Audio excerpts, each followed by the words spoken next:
এই মসজিদটা প্রায় 700 বছরের পুরনো। প্রাচীন স্থাপত্য, নকশা ও আরবি হরফে মুদ্রিত 6 ফিট দৈর্ঘ্যের মসজিদটিকে ঘিরে মানুষের আগ্রহের কোনো শেষ নেই। কে কখন এটি নির্মাণ করেছেন তার সঠিক কোনো তথ্য নেই এখানকার মানুষের কাছে। তবে স্থানীয়দের কাছ থেকে জানা যায় প্রায় 700 বছর আগের কোনো এক রাতে অলৌকিকভাবেই সৃষ্টি হয়েছে এই মসজিদটি। মসজিদটি কিছুদিন আগেও পরিত্যক্ত অবস্থায় পড়েছিল। বর্তমানে মসজিদটি সংস্কার করা হয়েছে এবং এখানে প্রতিনিয়ত নামাজও আদায় করা হয়।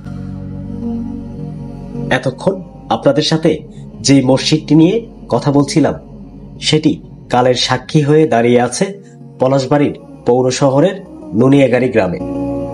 বাংলাদেশের সবথেকে ছোট এক গম্বুজ বিশিষ্ট এই মসজিদে কিভাবে যাবেন একটু ধারণা দেবার চেষ্টা করছি। পলাশবাড়ি 0 পয়েন্ট চৌমাথা মোড় থেকে মসজিদটির দূরত্ব প্রায় আধা কিলোমিটার। এটি দেশের সবথেকে ছোট এক গম্বুজ বিশিষ্ট মসজিদ, যা প্রাচীন ইসলামিক ঐতিহ্যের এক অনন্য নিদর্শন, যা কালের সাক্ষী হয়ে আজ পর্যন্তও দাঁড়িয়ে আছে।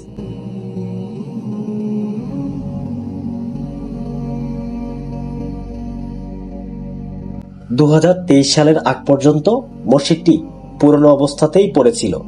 2023 অক্টোবরের দিকে মসজিদটি সংস্কারের সময় রং করা হয়। এটি প্রত্নতত্ত্ব অধিদপ্তরের তালিকাভুক্ত একটি প্রত্নতান্ত্রিক স্থাপনা।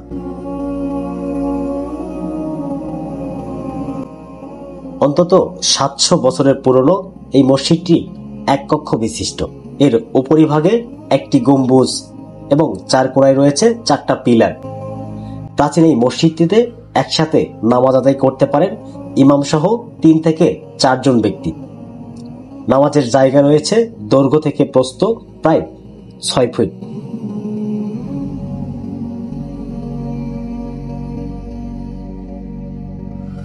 স্থানীয় কেরামতুল্লাহ মণ্ডলের ছেলে কাদির বক্স মণ্ডলের নামে মসজিদটি প্রত্নতন্ত্র অধিদপ্তরের তালিকাভুক্তি হয়েছে, কিন্তু মসজিদটির নাম নিয়ে রয়েছে জনমনের নানা প্রশ্ন।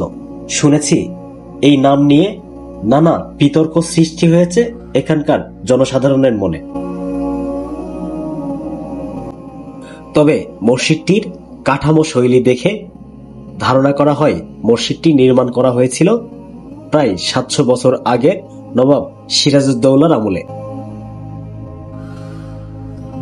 ছোট হলেও মসজিদটির কারুকাজ এতটাই সুন্দর যা বলে বোঝানো সম্ভব নয়। এই মসজিদটি আমি ঘুরিয়ে ফিরিয়ে যতই দেখছিলাম মনে শুধু বারবার একটা প্রশ্নই উকি দিচ্ছিল, এত ছোট মসজিদ কে বা কারা কখন নির্মাণ করেছিলেন তার ইতিহাস জানার খুব ইচ্ছা ছিল, কিন্তু কিছুই জানা হলো না। তবে এখানকার স্থানীয়দের একটা বিষয় আমার খুবই ভালো লেগেছে, কারণ প্রাচীন এই ঐতিহ্যকে অক্ষত রেখেই তারা পাশেই অনেক বড় একটি মসজিদ নির্মাণ করেছেন।